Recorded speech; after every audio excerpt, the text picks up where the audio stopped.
সিলেট আজকে কি করছো এটা মনে থাকবে। এটা এটা এটা আমি এখন পরিকল্পিত কিছু হতে পারে এই ধারণাও করতে হবে আমাদের। লক্ষ লক্ষ মানুষ বসে আছে, তোমরা একটু শান্ত হবে না? হ্যাঁ বসো, আর 2টা মিনিট একটু কোঅপারেট করো। 2 মিনিট, 2 মিনিট একটু কোঅপারেট করো। জি জি পুলিশ ভাইরা, হ্যাঁ আস্তে আস্তে, জি বসে বসে যাবে। হ্যাঁ ঠিক আছে, 2 মিনিট, 2 মিনিট। এই বিভাগে আমার আর আসা হবে না, আমি একবারই তো আসলাম, তো যা বলার তো আমি এখনই বলতে হবে। এমন না যে আমি আবার সুনামগঞ্জে আসবো, হবিগঞ্জে আসবো।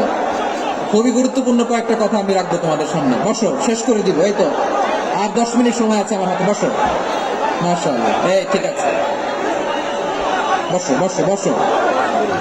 প্রিয় ভাইরা, উদউ ইলা সাবিলি রাব্বিকা বিল হিকমা, আমরা হিকমতের সাথে দাওয়াতি কাজ করতে চাই। হিকমা মানে কি? হিকমা মানে হচ্ছে knowledge plus common sense equals to হিকমা। আল্লাহর দেয়া কোরআন সুন্নাহ এবং আপনার কমন সেন্স দুইটাকে একসাথে মিক্স করলে এটা প্রজ্ঞা হিসেবে রিফ্লেক্ট করে। শুধু কোরআনের আয়াত মুখস্থ করলেই হবে না, হাদিস মুখস্থ করলেই হবে না, এটা কিভাবে উপস্থাপন করতে হবে সেটাও জানার দরকার আছে না নাই? কি বলতে হয়, কতটুকু বলতে হয় সেটাও জানার দরকার আছে না নেই? সেটার নাম হচ্ছে হিকমা, প্রজ্ঞা। এই প্রজ্ঞার সাথে বিচক্ষণতার সাথে আমাদেরকে দাওয়াতি কাজ করতে হবে। বিষ্ণু ইসলামের দাওয়াতি কাজের পন্থা দু একটা শেয়ার করে আলোচনার ইতি টানবো ইনশাআল্লাহ। হ্যাঁ পেয়েছি, আর হাত দেখানো লাগবে না, বসো বসো।